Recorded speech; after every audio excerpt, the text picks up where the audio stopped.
Nagpapatuloy pa ang forensic analysis ng Philippine Navy sa submarine drone na na-recover ng mga mangingisda sa Masbate. Ayon sa Philippine Navy, aabutin ng 6 hanggang 8 linggo bago matapos ang forensic analysis.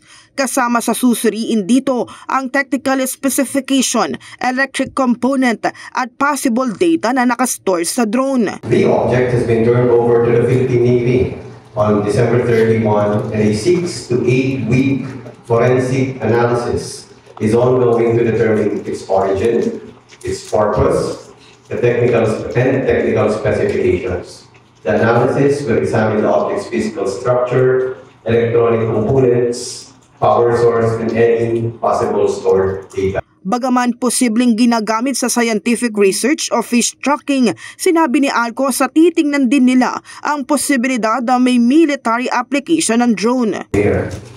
While initial observations suggest that it may be a submersible used for scientific research or fish tracking, alternative perspectives point to possible military applications. Samantala, sinabi naman ni Navy spokesperson for the West Philippine Sea, Rear Admiral Roy Vincent Trinidad, na posibleng scientific o research ang layunin ng drone batay sa disenyo at kulay nito. Equipment such as these are used for gathering bathymetric data such as water temperature, the depth of water, and salinity. Sa ngayon, ayaw nang pumadol ang Navy sa mga espekulasyon.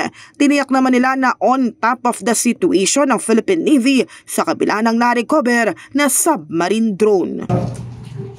The AFP is on top of the situation and taking this seriously. A lot of speculation has been going on, but let me say that speculation is no substitute for evidence. In the heart of changing lives, ito si Brigada Kath Austria ng 105.1 Brigada News sa Manila, the Music News Authority.